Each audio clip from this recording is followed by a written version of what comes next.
नमस्कार, आपके साथ मैं हूं विद्यानाथ झा। प्रधानमंत्री नरेंद्र मोदी ने देश के सामने एक आह्वान किया। उन्होंने कहा कि पेट्रोल और डीजल बचाइए और मुमकिन हो तो वर्क फ्रॉम होम अपनाइए। पीएम मोदी ने कहा सोना कम खरीदिए। ये अपील किसी चुनावी रैली का हिस्सा नहीं थी। ये अपील थी उस वैश्विक संकट से भारत को बचाने की जिसने दुनिया की बड़ी बड़ी अर्थव्यवस्था की कमर तोड़ दी है। लेकिन जहां प्रधानमंत्री देश को आगाह कर रहे हैं, वहां पर हमारे देश का विपक्ष अपनी नई सियासत खोज रहा है। राहुल गांधी को इसमें पीएम मोदी की नाकामी दिख रही है तो अखिलेश यादव को भाजपा ही संकट नजर आने लगी। पलटवार में बीजेपी ने राहुल अखिलेश को विदेशी धुनों पर नागिन डांस करने वाला नेता तक करार दी। बीजेपी नेताओं ने कहा कि राहुल अखिलेश उस प्रधानमंत्री को उपदेश दे रहे हैं जो 24 घंटे राष्ट्र प्रथम के संकल्प के साथ खड़ा है। अब सवाल सीधा है, क्या देश हित की हर बात में सियासत ढूंढना विपक्ष का नया धर्म बन गया है? जब देश को एकजुट होने की जरूरत है तब सियासी कलेश फैलाकर किसका भला हो रहा है? और जो पीएम मोदी को नाकाम और बीजेपी को संकट बता रहे हैं, क्या उनके पास वैश्विक मंदी से निपटने का कोई विजन या फॉर्मूला है? क्या वो सिर्फ ट्रोलिंग ही करते रहेंगे? आज इसी पर ब्रह्मास्त्र में डिबेट करेंगे, लेकिन सबसे पहले आपको एक रिपोर्ट।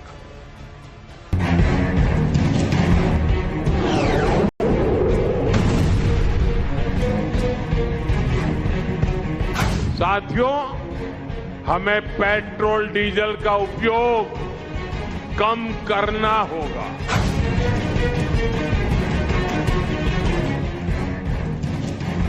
पेट्रोल का इस्तेमाल कम करो सुबह कहते हैं और शाम को जामनगर में 100 कारों का काफिला लेकर रोड शो करने वाले ये प्रधानमंत्री।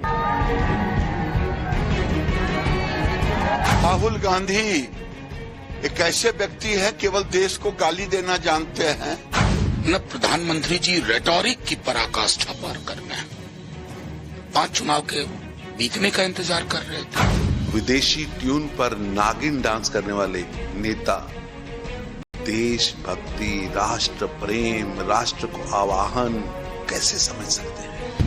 मिडिल ईस्ट में फिर से जंग की बढ़ती आहट और इससे पैदा हुए वैश्विक संकट को लेकर प्रधानमंत्री नरेंद्र मोदी ने जब देशवासियों से अपील की तो देश की सियासत में भूचाल आ गया। विपक्षी खेमा पीएम मोदी पर हमलावर हो गया तो वहीं बीजेपी भी पलटवार से चूक नहीं रही। किसने क्या कहा वो दिखाएं, उससे पहले पीएम मोदी की वो अपील दिखाते हैं जिसमें उन्होंने पेट्रोल डीजल के संयमित इस्तेमाल से लेकर इलेक्ट्रिक गाड़ियों का इस्तेमाल बढ़ाने और 1 साल तक सोना खरीदने से परहेज करने की अपील की है। हमें पेट्रोल डीजल का उपयोग कम करना होगा। शहरों में जहां मेट्रो है वहां हम तय करें कि हम मेट्रो का ही उपयोग करेंगे। देश हित में हमको ये तय करना पड़ेगा कि साल भर तक घर में कोई भी फंक्शन हो, कोई भी कार्यक्रम हो, हम सोने के गहने नहीं खरीदेंगे, सोना नहीं खरीदेंगे। आज समय की मांग ऐसी है कि उन व्यवस्थाओं को हम फिर से शुरू करें तो वो देश हित में होगा।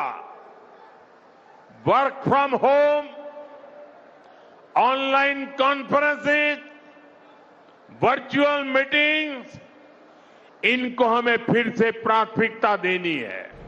प्रधानमंत्री की इस अपील को कांग्रेस ने आड़े हाथों लिया। राहुल गांधी ने ट्वीट कर इसे पीएम की नाकामी का सबूत बताया। ये उपदेश नहीं, ये नाकामी के सबूत हैं। हर बार जिम्मेदारी जनता पर डाल देते हैं ताकि खुद जवाबदेही से बच सके। देश चलाना अब कॉम्प्रोमाइज्ड पीएम के बस की बात है। अखिलेश यादव भी आरोपों का लंबा चौड़ा पिटारा लेकर हमला करने आ गए। उन्होंने चुटकी लेते हुए कहा कि देश के लिए असली संकट भाजपा ही है। सोशल मीडिया पोस्ट में अखिलेश ने लिखा, चुनाव खत्म होते ही संकट याद आ गए। दरअसल देश के लिए संकट सिर्फ एक है और उसका नाम है भाजपा। वैसे सारी पाबंदियां चुनाव के बाद ही क्यों याद आई? सरकार का काम अपने अकूत संसाधनों का सदुपयोग करके आपातकालीन हालातों से उबारना होता है, भय या अफरा तफरी फैलाना नहीं। अब भाजपा हमेशा के लिए जाए। देश कहे आज का नहीं चाहिए भाजपा। सिर्फ कांग्रेस और सपा ही नहीं बल्कि आम आदमी पार्टी और आरजेडी ने भी पीएम मोदी की अपील की टाइमिंग पर सवाल उठाए। विपक्षी सांसदों का पूछना है कि क्या चुनाव के दौरान वैश्विक संकट रुका हुआ था? नहीं, 2.5 महीने पहले कोई और प्रधानमंत्री था क्या? ये आज उनको एहसास हुआ है कि वो देश के प्रधानमंत्री हैं और 28 फरवरी से वैश्विक उथल पुथल मची हुई है। मतलब प्रधानमंत्री जी रेटोरिक की पराकाष्ठा पार कर गए। 5 चुनाव के बीतने का इंतजार कर रहे थे। ये सारा ज्ञान चुनाव भर याद नहीं आया मोदी जी को। तब कह रहे थे कोई कमी नहीं है, पूरा भंडार भरा हुआ है, कोई समस्या नहीं है। लेकिन जैसे ही 5 राज्यों के चुनाव खत्म हुए, नरेंद्र मोदी जी के कंधे झुक गए। जो कंधे आपका बोझ उठा रहे थे, वो मोदी सरकार के कंधे झुक गए। अब वो कह रहे हैं हम आपका बोझ नहीं उठाएंगे। चुनाव तक सब कुछ चंगा सी, और चुनाव खत्म होते ही समझ लीजिए कैसा प्रधानमंत्री है। उल्टी सलाह देता है, कहता है खाद का इस्तेमाल कम करो। अरे खाद का इस्तेमाल कम करने से उत्पादन कम होगा, उत्पादन कम होगा तो महंगाई बढ़ेगी, महंगाई के बोझ तले आम आदमी कुचला जाएगा, दबा जाएगा। लाल बहादुर शास्त्री जी ने ऐसा ही कहा था एक बार कि एक बार ही खाना खाइए, तो पहले अपने से शुरुआत की थी। यहां तो पेट्रोल का इस्तेमाल कम करो सुबह कहते हैं, और शाम को जामनगर में 100 कारों का काफिला लेकर रोड शो करने वाले ये प्रधानमंत्री। पीएम मोदी पर विपक्ष के इन हमलों पर पलटवार करने के लिए बीजेपी की फौज भी मैदान में उतर आई। केंद्रीय मंत्री गिरिराज सिंह ने याद दिलाया कि संकट के समय देश ने पहले ही त्याग किया है।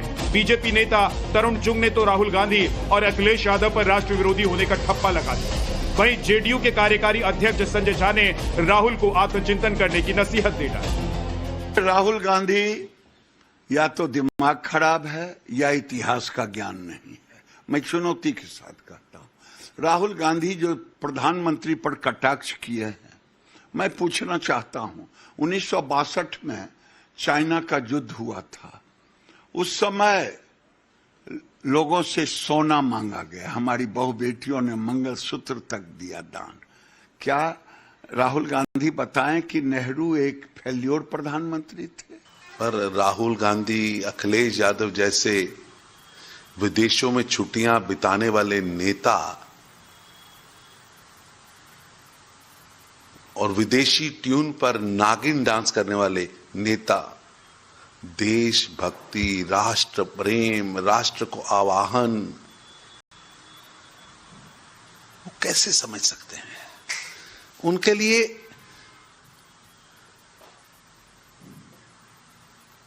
राजनीति केवल कैजुअल वर्क है। उनसे आप क्या अपेक्षा करते हैं? थोड़ा अपना इंट्रोस्पेक्शन करते तो चीजें बदल जाती। उनसे आप क्या अपेक्षा करते हैं? आज इस हालत में पहुंचे हैं, बंगाल में कितना सीट जीता है?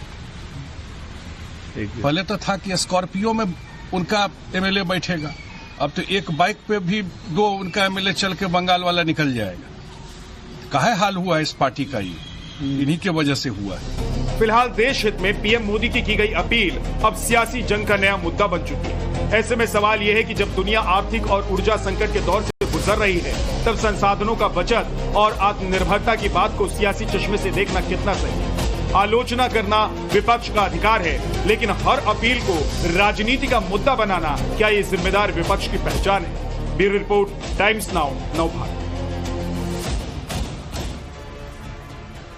अगर दुनिया इस वक्त संकट के दौर से गुजर रही है, तो ऐसे में भारत के मुखिया, भारत के प्रधानमंत्री देश के, क्या उनकी जिम्मेदारी नहीं बनती है कि वो देश के लोगों को सचेत करें, सतर्क करें, आगाह करें कि आने वाले वक्त में देश में बुरे हालात नहीं हो। इसलिए सीमित संसाधनों के साथ आने वाले कुछ दिन गुजारें, जो बचा सकते हैं वो बचाएं, ताकि विश्व के बाकी देशों की तरह भारत पर आर्थिक संकट पैदा नहीं। लेकिन विपक्ष कह रहा है कि ये प्रधानमंत्री का फेल्योर है, कॉम्प्रोमाइज्ड प्रधानमंत्री हैं।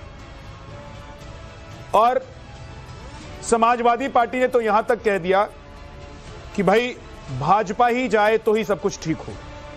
डॉक्टर कौशल कांत मिश्रा, प्रवक्ता बीजेपी के, अश्विनी मिश्रा कांग्रेस के नेता, अखिलेश कटियार प्रवक्ता समाजवादी पार्टी से, सैयद लारेब अकरम प्रवक्ता आरजेडी से, और डॉक्टर रवि कुमार अर्थशास्त्री हमारे साथ हैं।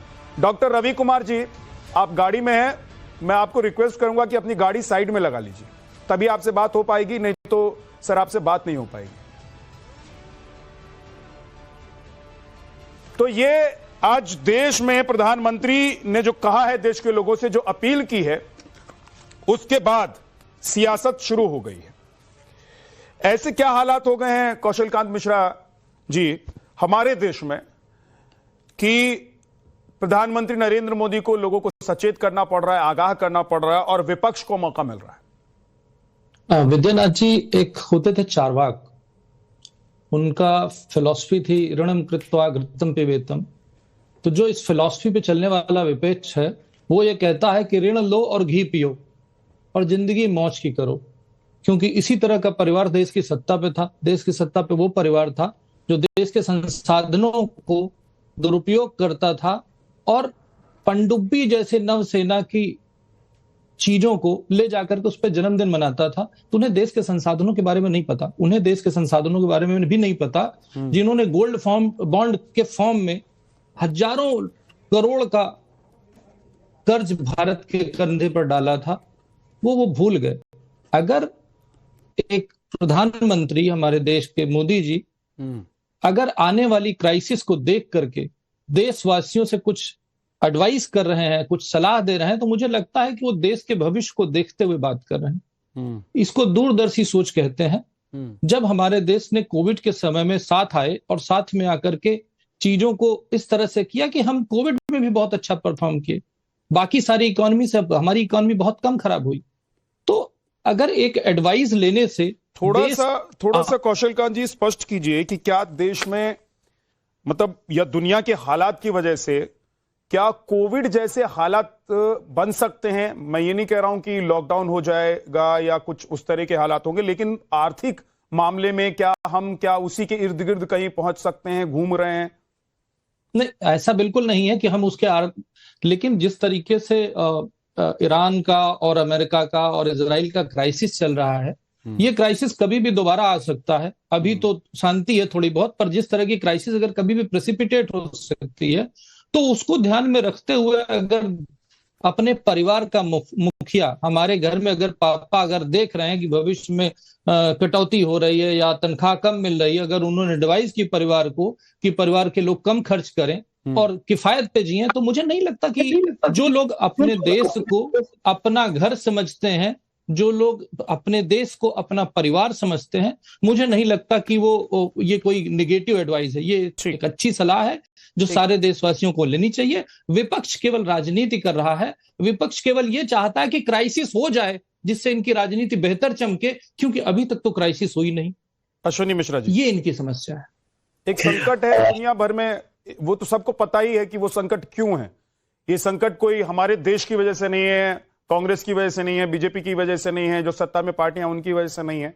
और उस संकट को देखते हुए अगर देश के प्रधानमंत्री चाहते हैं कि देश के लोग प्रिपेयर्ड रहें, तैयार रहें और उसी तरीके से आने वाले कुछ दिन के लिए जिए रहें, संयम बरतें, तो क्या इसमें आप लोग राजनीति ढूंढ रहे हैं?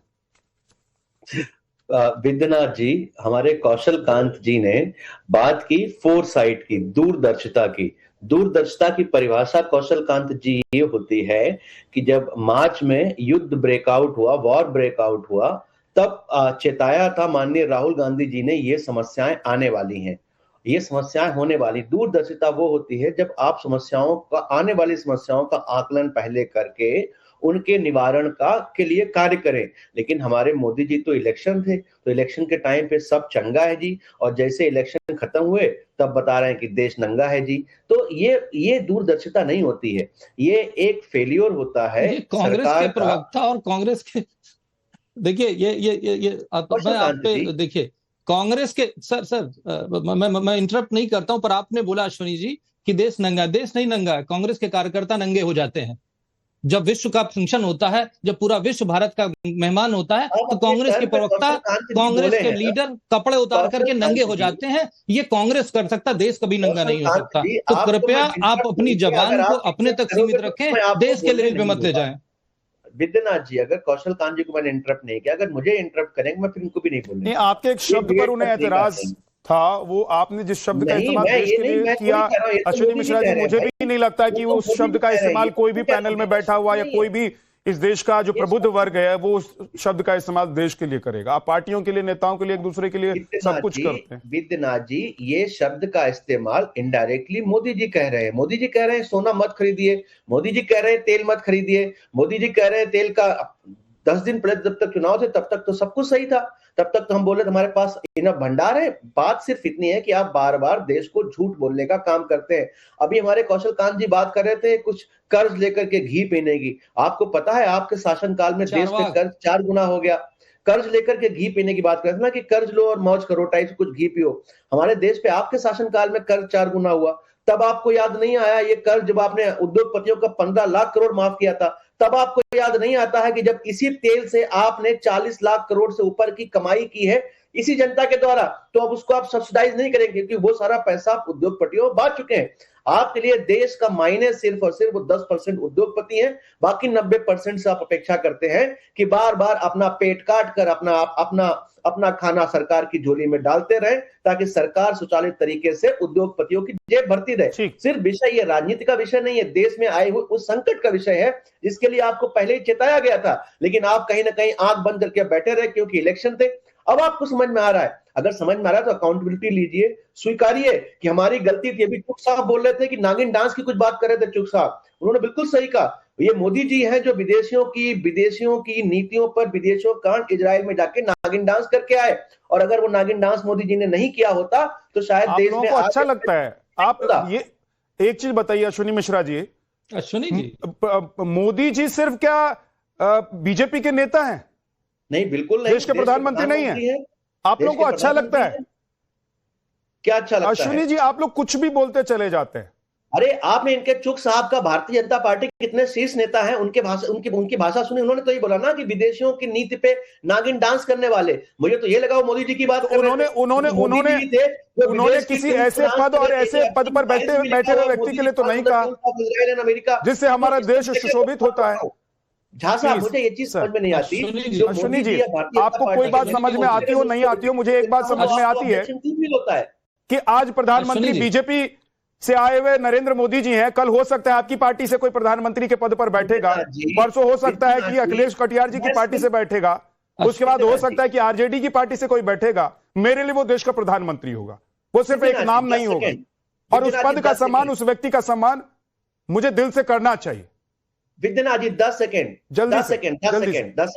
मैं सिर्फ वो बातें दोहरा रहा हूं जो भारतीय जनता पार्टी के नेताओं ने और मोदी जी ने कही है। अगर आपको इतना ही सम्मान का खतरा था तो आपको वो चुग साहब की बाइट नहीं चलानी चाहिए थी। सर, उन्होंने किसी ऐसे व्यक्ति का नाम लिया, न ऐसे पद या व्यक्ति, न ऐसे पद या व्यक्ति के लिए उन्होंने कहा है। एक उन्होंने जनरल वे में कहा है। जल्दी से 30 सेकंड में जल्दी से बोलिए। अश्विनी जी, मैं सिर्फ ये कहना नहीं, अश्विनी जी आप रुक जाइए, आप जवाब दे रहे हैं कौशल कांत मिश्रा जी। कौशल कांत जी जल्दी से। अभी राहुल गांधी के प्रवक्ता बोल रहे थे कि नेचुरल फार्मिंग, ऑर्गेनिक फार्मिंग करेंगे तो देश का प्रोडक्शन कम हो जाएगा। आज दुनिया नेचुरल फार्मिंग की तरफ जा रही है, ऑर्गेनिक फूड की सप्लाई हो रही है, और वो कह रहे हैं कि नहीं जी, कर्ज लो और उर्वरक खरीदो और देश को बेचो, सोना गिरवी रखो। इस तरह की एडवाइस अगर देने वाले राहुल गांधी के प्रवक्ता, तो उनके बारे में मैं क्या ही बोल सकता हूं।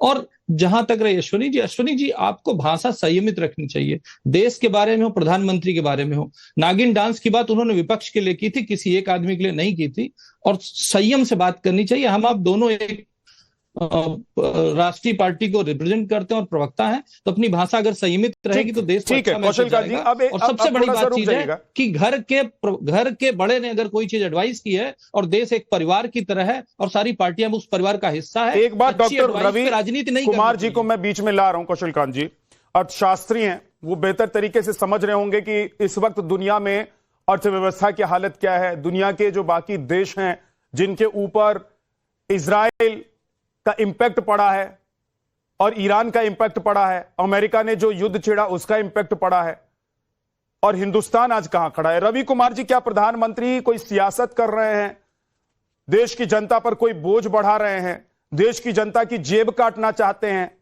या फिर वो जो आगाह कर रहे हैं, वो जो कह रहे हैं, वो उनकी चिंता है और प्रधानमंत्री होने के नाते उनको ऐसा करना भी चाहिए? देखिए, मैं नॉन पॉलिटिकल बातें करूंगा। और सबसे बड़ी बात है कि मैं भी परसों ही दुबई के दौरे से वापस आया हूं। जो कल का ये अनाउंसमेंट था कि आप इन बातों का पालन कीजिए, उसमें कुछ बातें सही है, लेकिन एक बातें कि आप विदेश यात्रा मत कीजिए। देखिए, किसी भी इकोनॉमी, सबसे पहली बात कि अभी करंट सिचुएशन में हम अपने देश के लीडरशिप के साथ हैं, लेकिन फ्यूचर की अगर बात करें, जिस तरह दिल्ली में हम गुड़गांव रहते हैं, गुड़गांव में हमारे पास मेट्रो की सुविधाएं नहीं है। अगर गुड़गांव की बात की जाए, 90% गुड़गांव अभी भी पब्लिक ट्रांसपोर्ट नहीं है। मैं दिल्ली एनसीआर की बात कर रहा हूं, तो उस वक्त कोई मास्टर प्लान नहीं है, मजबूरी में गाड़ी लेके निकलना ही पड़ता है। दूसरी बात है कि अगर हम विदेश यात्रा नहीं करेंगे तो विदेश के लोग भी हमारे यहाँ यात्रा नहीं करेंगे, तो इससे इकोनॉमी मजबूत नहीं होगी, इकोनॉमी और कमजोर होगी। तीसरी बात ये रही कि अगर हॉर्मुज बंद है, जिसकी वजह से आर्थिक संकट आया है, तो इसका हमारे पास सॉल्यूशन अभी वर्तमान में कोई सॉल्यूशन नहीं है। ये उसी तरह से है जैसे कि हर बार हम लोग दिल्ली के पॉल्यूशन की बात करते हैं और मार्च अप्रैल के बाद भूल जाते हैं, दोबारा हम लोग अक्टूबर नवंबर में याद करते हैं। तो हम लोग प्रधानमंत्री नरेंद्र मोदी के साथ हैं। मैं एक सवाल का जवाब चाहता हूं। रवि जी देखिए, आपने पहले ही कह दिया कि मैं किसी पक्ष में नहीं बात करूंगा। अच्छी बात है, आप अर्थशास्त्री हैं, आपको देश के पक्ष में ही बात करनी चाहिए। आप किसी पार्टी से बिलोंग नहीं करते हैं, किसी आइडियोलॉजी से बिलोंग नहीं करते हैं। मैं बहुत क्लियरली समझना चाहता हूं, पूछना चाहता हूं आपसे, क्योंकि तमाम जो बाकी गेस्ट बैठे हुए हैं जिनके पास मैं नहीं जा पाया हूं, आगे मैं उसी पर सवाल करना चाहता हूं। क्या सच में दुनिया में इस वक्त हालात ऐसे हैं कि भारत को चिंता करते हुए, सोचते समझते हुए अपनी जेब का ध्यान रखना चाहिए, अपने पॉकेट का ध्यान रखना चाहिए? भारतवासियों को सोना कम खरीदना चाहिए, पेट्रोल डीजल जितना कम खरीद सकते हैं उतना कम खरीदें, वर्क फ्रॉम होम जितना कर सकते हैं किया जा सकता है करना चाहिए। क्या ये सब बातें सिर्फ प्रधानमंत्री देश को डराने के लिए कर रहे हैं या सच में ये जरूरत है आज देश की? देखिए, करंट सिनेरियो है कि पेट्रोलियम का सप्लाई हमारे यहाँ कम है, लेकिन इन सब बातों का पालन करने से देश का इकोनॉमी और कमजोर होगा, देश का इकोनॉमी मजबूत नहीं होगा। इस वॉर के बाद अगर आप देखेंगे, एफआईआई, डीआई स्टॉक मार्केट से पैसा अपना वापस कर लिए, तो ये पैनिक सिचुएशन है, बिल्कुल पैनिक। लेकिन क्या करना चाहिए ऐसे सिचुएशन में? क्या करना चाहिए? आपकी क्या सलाह है? देखिए, इसका विकल्प निकालना चाहिए कि अगर स्ट्रेट ऑफ हॉर्मुज बंद हुआ तो हम तेल का सप्लाई कहां से ले सकते हैं, अगर स्ट्रेट ऑफ हॉर्मुज बंद हुआ तो हमारी विदेश नीतियां क्या होगी। तो इन सब बातों पे हमें ज्यादा फोकस करना चाहिए। एक दो सलाह दीजिए ना रवि कुमार जी। देखिए, दुनिया में सबसे ज्यादा अभी ऐसा तो होगा नहीं कि एकदम से अगर स्ट्रेट ऑफ हॉर्मुज बंद हो गया तो किसी दुनिया के दूसरे देश से तुरंत 10-15 देशों से हम MOU साइन कर लें और तुरंत हमारी डीलिंग हो जाए शुरू। ऐसा तो नहीं हो सकता है। अगर दुनिया इस वक्त हिली हुई है तो ऐसा भी नहीं हो सकता है कि हम उस झोंके से बच जाएं। तो हमको करना क्या चाहिए? क्या प्रधानमंत्री ने जो सुझाव दिया है वो सुझाव बकवास है, बेकार है, या फिर ऐसा ही पहले भी होता रहा है? आज भी हमको ऐसा संयमित रहकर, आगे कुछ वक्त तक हमको संयमित रहकर अपने देश को और अपने आप को बचाकर रखना चाहिए?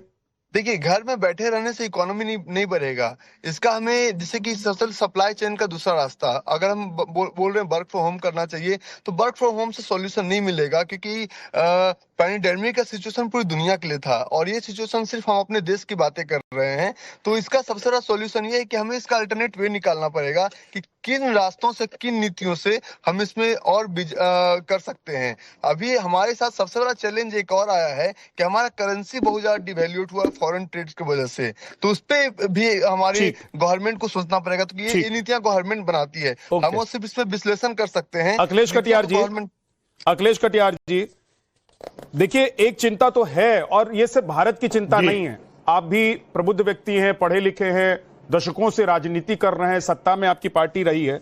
एक चिंता तो है सर दुनिया भर में कि आने वाले वक्त में जो हालात अभी चल रहे हैं उसका इंपैक्ट शायद हो सकता है।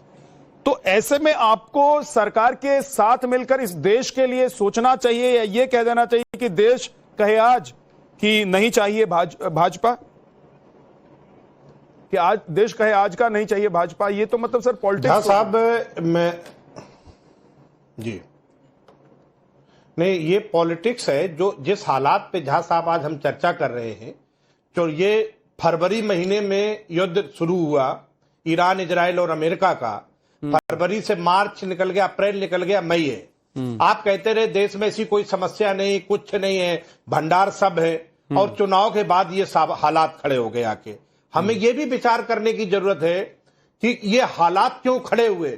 मेरे नेता माननीय अखिलेश यादव जी ने भाजपा पे क्यों कहा ईरान के साथ हम बड़े पैमाने पे तेल खरीदते थे, ईरान रुपए में हमसे पैसे लेता था, यूको बैंक में जमा करता था, हमारे यहां तक डिलीवरी करने आता था। इस सब परिस्थिति के बाद भारतीय जनता पार्टी की सरकार ने क्यों ट्रंप को खुश करने के लिए अमेरिका से आप ले रहे हो, रसिया को भी छोड़ दिया। चाइना के पास स्टेट ऑफ हार्मोन्स की जो समस्या है जहां साहब, चाइना को तो तेल लगातार ईरान दे रहा है, हमारी उतनी दूरी भी नहीं थी। अगर ईरान के साथ संबंध हमने इस तरीके के लाके नहीं खड़े किए होते कि इजराइल के यहां जाके हम कहते कि ये मेरी फादरलैंड है, हम अमेरिका के इशारों पे अपनी बात करें, तो क्या ये प्रॉब्लम होती? ये प्रॉब्लम वास्तविक है या प्रधानमंत्री की गलत नीतियों के कारण ये प्रॉब्लम खड़ी हुई है? और अगर ये प्रॉब्लम प्रधानमंत्री के गलत फैसलों के कारण खड़ी हुई है तो पूरा देश इसकी कीमत क्यों चुकाए? जब कच्चे तेल की कीमत इस देश में भारी मात्रा में कम रही तो क्या यहां तेल घटाया गया था क्या? तब क्या तेल कम करके बेचा आपने? लाखों करोड़ इकट्ठे किए और आप कहते थे ये मेरा अवसर है क्योंकि मेरे टाइम में तेल सस्ता हुआ, और जब पैसे इकट्ठे किए आज स्थिति बिगड़ी तो आप शुरू हो गए कि अब वसूल लिया जाए। ईरान के साथ जो रिश्ते खराब हमने किए, जो महंगा तेल हमने अमेरिका से खरीदा, और जो इस तरीके से विदेशी रिश्ते हमने जिस मोड़ पे लाके खड़े हुए कि वो सर्टिफिकेट इशू करता है कि आप कुछ दिन आप रसिया से तेल ले सकते हैं, कि हम गुलाम देश है अमेरिका के, कि हम रसिया से तेल लेंगे या हम ईरान से तेल लेंगे, उसमें परमिशन हम आपसे लेंगे। तो ये गलत विदेश नीति, प्रधानमंत्री के गलत फैसलों। एक सेकंड कौशल कांत जी, सैयद लारेब भाई के पास नहीं जा पाया हूं। आज आपको पता है प्रधानमंत्री बोल रहे थे तो वैसे आज शो का जो ड्यूरेशन है, वक्त है, वो कम हो गया है। सैयद लारेब, आपका क्या टेक है? आपकी पार्टी क्या ये चाह रही है कि भाई इस वक्त जब दुनिया में संकट के बादल हैं, उस वक्त भी हम लोग एकदम खुला खाएं, खुला लुटाएं, और जब वक्त आएगा तो देखा जाएगा? विद्यानाथ जी, बहुत धन्यवाद आपका। और आपने जो ओपनिंग रिमार्क दिया, मुझे नहीं लग रहा है कि प्रधानमंत्री इतना कमजोर कैसे हो गए। भारत का प्रधानमंत्री का मतलब बहुत मजबूत होता था, और ये तो 56 इंच वाले थे। आज 56 इंच वाले आकर के ये ज्ञान बांटने लगे कि ये छोड़ दो, वो छोड़ दो, सब छोड़ दो।